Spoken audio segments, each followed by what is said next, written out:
Are you experiencing negative vibes at work? Maybe even feeling manipulated or bullied? You could be in a toxic work environment, and that is a situation worth having a conversation about. And we're going to do that right now. Situations and conversations with Trey Renee. Situations and conversations with Trey Renee. Real situations, real conversations. Empowering the community leads to elevation. Entertainment and education, no better time than now. Pure enlightenment for the crowd. This is Situations and Conversations with Trey Renee. Welcome to Situations and Conversations. I am your host, Trey Renee. So happy that you are joining us today for this important situation we're going to have a conversation about. Toxic workplace culture. And to speak to this issue, we have the lovely author and co-founder of Allen & Unger Organizational Consulting. April Allen is joining us today. April, it's so good to see you. I'm so happy to be here. Oh man, listen, you know you are a friend and a friend of the show. Yes. But you are also highly qualified to speak to this topic of toxic workplace culture. What is that exactly? Well, I laugh because it is everything and everywhere you don't want to be. So it is being in an organization or a corporation, or it could be just, it could be a small business or even a startup, and it just feels horrible. You have gossiping, you have intimidation, you have you also can see high turnover rates when you're in an environment that is it feels unsafe. You feel psychologically unsafe. You feel like everybody is against you. I mean, and that's not everyone's experience, but you get the point where you don't feel like this is a place you're going to grow and learn. You feel like it's a place that is toxic to be in. Yeah, I've heard, okay, so this is like a buzzword right now, right? It's a buzzword. Everybody's talking about toxic this, toxic energy, toxic people, but it definitely can be in the fabric of organizations. Yes, very much so. In fact, they say about 50% of American employees have said they want to leave their organization due to it being toxic. And so let's talk about that. Yeah. I don't think we need to go into a whole conversation around what toxic is. Yes. But I do think it's different for different people. Yeah. What you may perceive as negative, I may perceive as motivating. Yes. What you may perceive as bullying, I may perceive as somebody trying to educate me or empower me. So how do you know the difference? Is it all based on the person? That's a great question, actually, because first thing I asked an employee to do when I'm either consulting or coaching, I say, look at yourself. Okay. So look at yourself first, because one man's treasure or woman could be another person's trash. You know what you know where I was going. Or toxicity. Or toxicity for this sake. Yeah. So, but you want to first look at yourself and say, okay, is this me? And I say that because we have to look at the reality of humans and how we are made up. And the last stat I saw was they said only 3 out of 10 folks, people in America had high self-esteem, adults. Really? Yeah. So we would be amiss if we didn't think that factor into how you are viewing what someone is saying to you, how your manager, your supervisor is talking to your coworker. Right. So I always say, look at yourself, because the flip side of that is you only have 30% of people that say I have high self-esteem, and they could be lying, right? Right, this is self-report. Yeah, this is self-report information. But then we also know that humans, they say that our biggest fear is rejection, psychologists. But we also know that there are some people who are absolutely toxic. Yes. They don't know how to properly behave in any setting, let alone in a corporate setting. Yes. And it's being accepted Yes. because maybe they are bringing in revenue. Yep. Maybe they're high producers. Yes. You're hitting on something, and I'm going to go back to that, but we call that toxic rock stars. So there's a term that's also coined called toxic rock stars, where the organization will hide or let bad behavior slide because of production, because they're producing revenue. Right. Right? Right. And so, when you are in the workplace, you have key performance indicators, what we call KPIs.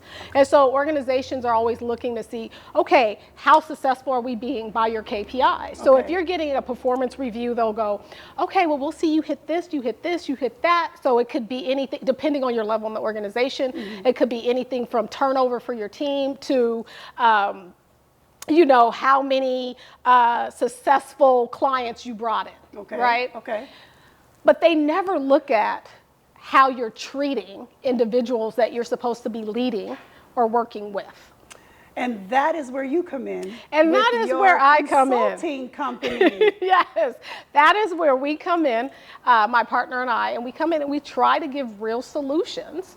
And the other thing is we have real honest talks, or as I would say, come to Jesus moments, And I don't care if you're Buddhist, atheist, agnostic, right. we're going to have a come to Jesus moment because we have to get real. And a lot of times because of politics, people don't know how to be real with coworkers, with C-suite members, with senior executives that are really the ones that are causing this toxicity in the organization. Okay, so let's talk about a specific example. I'm just thinking about something because everybody's situation is different. Yes. Everybody comes Yes. to an organization or a corporation or a business with their own set of, I don't want to say issues because it always seems like that's a negative thing, Yeah. but everybody has them, right? Yeah. We all have our circumstances. We're humans. Circumstances. Yeah. Okay, so let's talk about somebody who is very passionate about their job. Yeah. But they have some other factors like at home, personal factors that they have to address. And maybe your colleague or your lead, your boss, they don't get that because they never really had those issues. They don't get any of that. So then when you present that maybe you have to take half a day or you have to work from home maybe in order to deal with this, but it doesn't affect your productivity. Yeah. It's just a different circumstance, and your leader, your colleague is coming down on you, trying to make you feel bad about trying to balance your life and your work. Is that considered toxic, or is that circumstance? That can be toxic, right? So, we always have people in the workplace. They have an excuse for everything, right? It's like I stubbed my toe. Yes. I have a delivery coming from Amazon today, and this is the one I have to sign for. Right. And you're like, oh my gosh, you do not have professionalism. Okay. And I will say that is a challenge in the workplace right now because so many people are trying to get their needs met by their coworkers and their companies. Because that's interesting. Oh yeah, it's a very real thing. Getting their personal needs met in the professional setting. Yes. And so we've lost some professional decorum. And culture has shifted, but organizations have not caught up with that.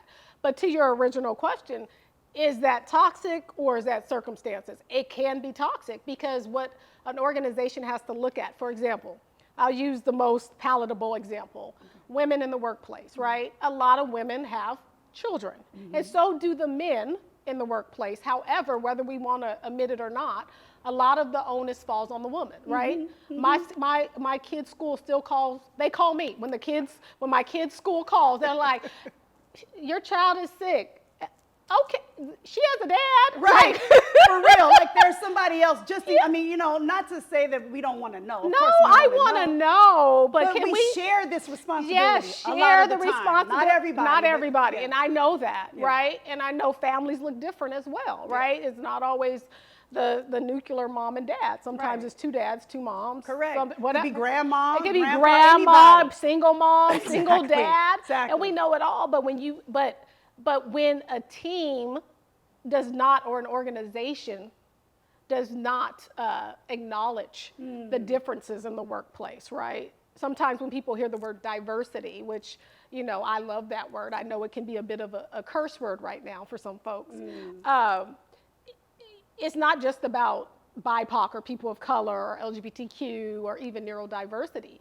It is about diverse circumstances, right? And so when you don't acknowledge that everyone cannot get to a meeting, and I've seen this and dealt with this a lot, at 7 o'clock or 8 o'clock. In the morning? In the morning. Oh, I'm not doing that. And they'll say, yes, That's girl, a personality thing, though. That doesn't have anything to do with anything other than I'm not doing that. But think about this. And this is a very real situation I walked through 2 times where I had to come in and consult or advise. And it was like, okay, well, I invited her. And it's a heavily male team. Well, I invited her. Well, you invited her at 8 in the morning. Right. When she's trying to get her kids out out to school.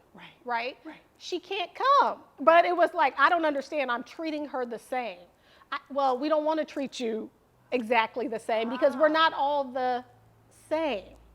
And that's when inequity comes in, right? And it's like, and that's not special privileges. That's called real life, baby. Like, this is real life. And you got to deal getting with it. real. Yeah, that is very real. It's real life. And I had, during COVID, I had a lot of women call me crying, saying, I'm going to have to quit my job. And these are women who had worked very hard in their career. But they were saying, I'm going to have to quit my job because there's no way I can show up to this mandatory 8 o'clock meeting. Right. But really was micromanagement because people didn't know what to do. How to have people accountable during COVID. They were too working from home. Yes. You're saying it much nicer than I am. Yes. Right. But they were saying like, oh, so we're going to have this. But I'm like, that's not fair. Yeah. Like, I know I was one of those parents that had, I mean, my team didn't require that at the time, but I was one of those parents that were like, okay, I'm trying to set this child up. Right. I don't know what's happening. She's rolling around on the floor looking at me like, you do it. So I'm stressed out. Right. So there are different circumstances, right? And if to go down that path, I mean, if you are BIPOC, a person of color, you're going to have a set of circumstances that also could be different in the sense of how you're experiencing a toxic workplace. Talk about that. I'm pretty sure you're going to get into some microaggressions. Oh, you already know microaggressions. We love having this conversation, by the way, behind the scenes. So now you all are just privy to just yes. And it has become another buzzword or buzz phrase, experiencing microaggressions. And a lot of practitioners, such as myself and psychologists, are saying maybe we shouldn't say that. Maybe we should just call it racism. Because when we say micro, right, we think, oh, it's okay. It's a slight, right? It's small. It's small. Yeah. You're okay. Get over it. Tough it up, right? Everybody has something.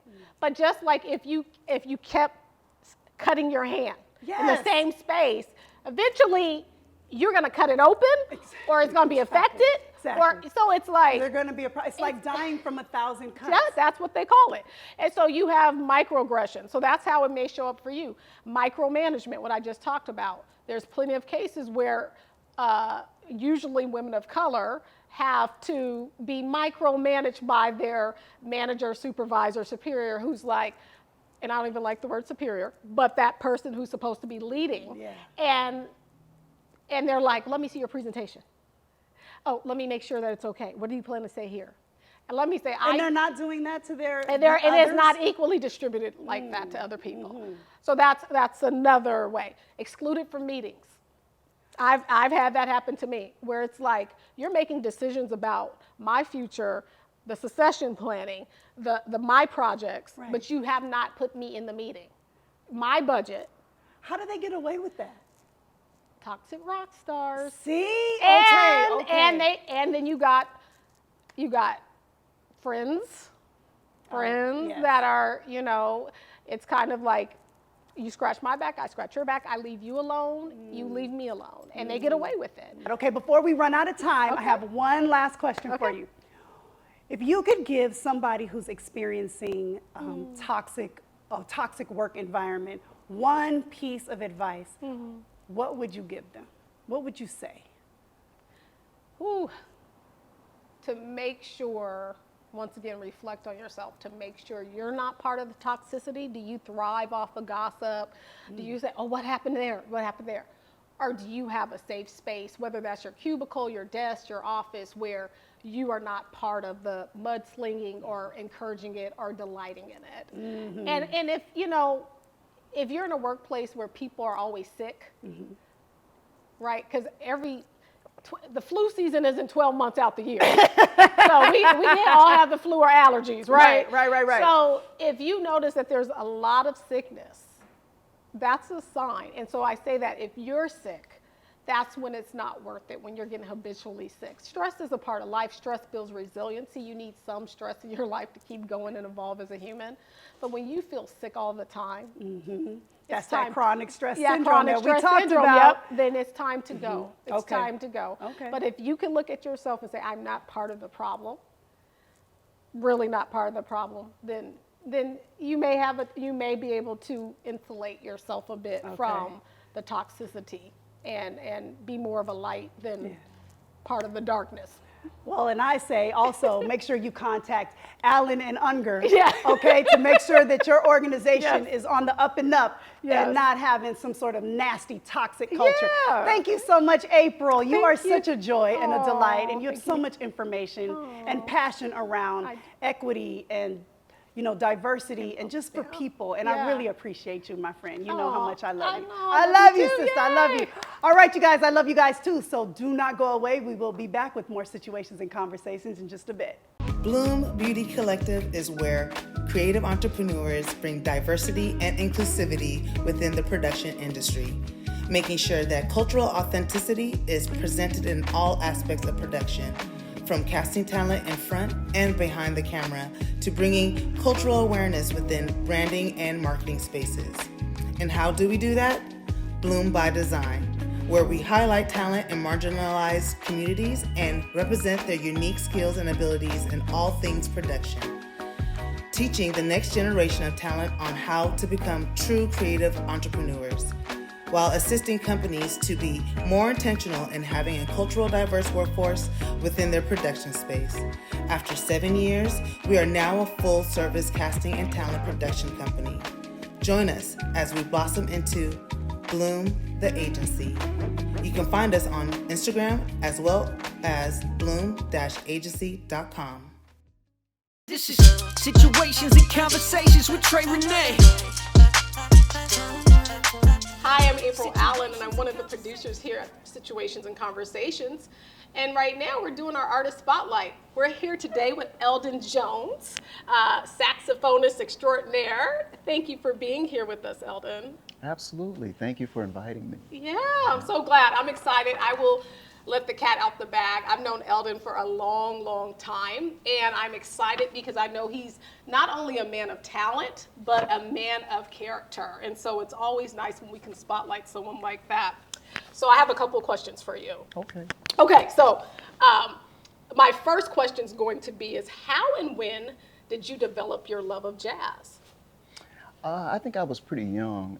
I started playing when I was 12, but my grandfather played saxophone and both my uncles. And he was all the old players like Coleman Hawkins, Lester Young, Dexter Gordon. You know, he turned me on to those guys when I was young. And so I developed really early love for jazz. No, that's awesome. And so you went to Jefferson. I did go to Jefferson High School. Okay, yes. You were part of their performing arts program. Yes, Yes, back yeah. in the 80s. We had a really strong program there. I remember that. Was the program you wanted to be at if you were artist of any type. You did music, dance, theater. You know, if you were into the arts, you wanted to be at Jefferson. Okay, yeah. No, awesome. That's awesome. Shout out to Jefferson. Yes. Another question I have: what advice would you have for up and coming young musicians? I would say definitely to stay diligent in your studies, especially when you're young, and not to have the responsibilities of family, because you'll never quite have that time to really get the fundamentals under your belt. So that I would say that, and then also, as you start working in the field, remember to dress the part. Not always how you feel like dressing, but be appropriate for the event, and then timely. Be on time is very important. Yeah. Oh, that is good practical advice that a lot of people need in life, period. Let me just say. So thank you. Okay, tell us about some of your up and coming shows. Well, it's a good year for me. I'm all over the place, from LA to New York, DC, Wow. Houston, and even here locally. And also new music dropping. this July. Wow, So yeah, wow. so yeah. So Okay, so we can find you at where? you can find me. You can follow me on Yeah. Facebook. It's just Eldon T. Jones. Okay. I have an artist page and then also a personal page, and then on Instagram, Eldon T. Jones Sax. Just follow me, and I'll be posting all my shows everywhere I'm at. We'll be back with Situations and Conversations with Trey Renee. XB will instantly immerse you in an intimate experience with Black communities in cities all across the nation. Our first pillar, Connection, provides information about upcoming events and activations for the mind, body, and soul. Our second pillar, Culture, will be our bridge to the consciousness of our community, united in evolution. And our third pillar, Community, will provide a convenient avenue to various goods and services offered by African American retailers and entrepreneurs. Connection, Culture, Community, XB. Now it's time for Hey Trey. This is where you get to ask the question. Hey, welcome back to Situations and Conversations. I'm Trey Renee, and I have assembled my girl tribe for Hey Trey. This is where we talk about a situation that you all can probably really relate to, but we have a little girl chat. And so I have Abibat here, I have Donisha over there, and of course, April is joining me as well. Hey, ladies. Hi. Okay, April, I know you have a situation. You told us about it, so let's do it. Okay. At the risk of sounding a little bougie, I do have a situation, but I know other people have this situation too, or they have had it. So my situation is this. How about you have people that you have hired to help you? Okay. So that could be childcare, whether that's babysitter, nanny, that could be a house cleaner, that could be a personal assistant, Right. et cetera, et cetera. However, they are not performing up to your expectations, but you care about them a lot. You really like them. You really like them. Okay. And they're like family to some degree, so it's hard to give feedback or to even let them go. So how would you recommend doing that? And has anyone had that situation? Oh, yes. Oh, yes. Look at Donisha. Wait a minute. You're looking very much like you have I've something been on you the want other to side of share. it where somebody was like, she gotta go. Yeah, that part. I was like, you wasting my time and my Are money. y'all still friends? It's my daughter's great grandmother was like, girl, Oh, real family. you ain't paid on time. Listen. Come get your child. So Yes. I don't blame you. Definitely on the work side, when people decide to say like, I got this. I definitely understand what you're looking for, and then it's not, and then you're like, but I thought you knew how to do it though. Right. And it gets a little, it gets disappointing because you're hoping that they are putting their best foot forward, right? Especially if they're working for you, you thinking that like, okay, they're definitely trying to represent themselves fully, but like you need to be able to come through with that. Right. Right. Please accomplish said task. Yes. Do what you said you're going to do. I'm hearing two different situations though. I'm Yeah. hearing sometimes we work with people that we already know and we have a relationship with and we like, and then sometimes that may not work out. So that's one situation, Yes. right? Where somebody's not really performing or the vibe is not the same on the professional side as it is on the personal side, right? Then you have another situation, which is you actually hire someone that you don't know, but over time, you've gotten to know them, you care a lot about them, and if they are in your home and caring for your children, that's very intimate, That is. right? And so they are like really in and almost like family Yes. to a degree, right? Yes.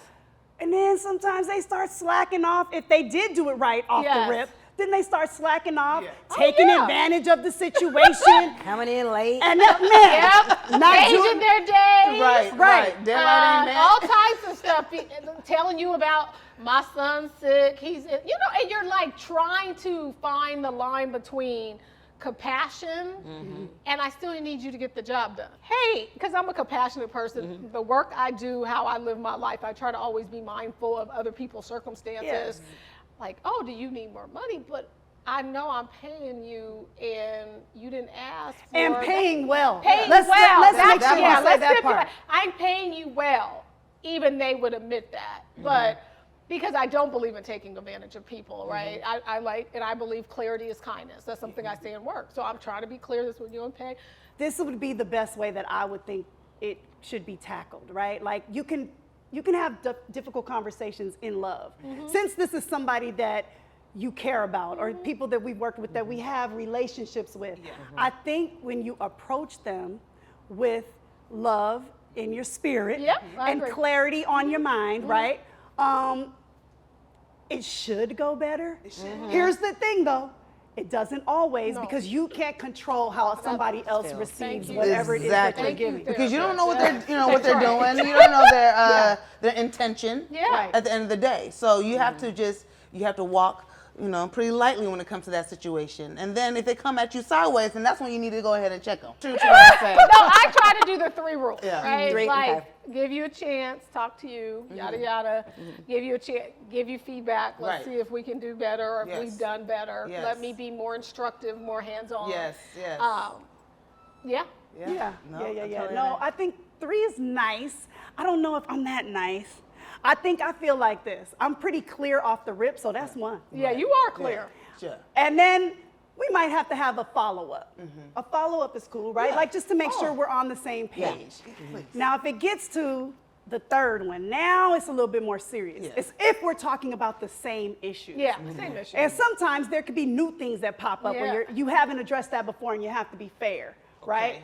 But let's be clear, time is money and money is money. At the end of the day. So if I'm spending it and you're wasting my time, I think that if we're grown-ups and adults, and if you want to try and hold on to the relationship, you can do it with love and kindness and agree to part ways and hope that maybe one day we can do this again. Or you can say, you know what, maybe we just can't be business professionals, work together on that end. But on the relationship side, if we can get over this part, we can still be cool over here. Yeah. Right. You know what I'm saying? Get over your ego, your pride, and then we can make things happen. There you go. You know? I like it. Yeah. I like it. Just like we make things happen here all the time on the show. Thank you, ladies. I love you guys so much. You already know that, and I'm never going to stop because the flowers are always going to continue. All right? You never know. Look, that's a whole nother conversation. We know. That's a whole nother thing. I'm gonna keep it light, and I love you guys too. Thank you so much for watching and hanging out with us today. God willing, we'll be back together again real soon. Until then, make sure you take excellent care of yourselves as well as other people. That is our mission. Also, when you think me, think we, and when you think you, think too. We'll see you next time. Bye. Special thanks to our presenting sponsor, Oregon Health Authority, helping people and communities achieve optimum physical, mental, and social well-being. And thanks to Tabiba Styles for hair and makeup glam, as well as Adorn Boutiques for my wardrobe. Situations and Conversations with Trey Renee is shot on location at Loiza Event Space in Portland. Situations and Conversations with Trey Renee is a Bum Juice Entertainment production in conjunction with Thomas Chung Films, Bloom Beauty Collective, and Allen & Unger Consulting Group. Situations and Conversations with Trey Renee, Saturdays at 11 a.m. on Fox 12 Plus.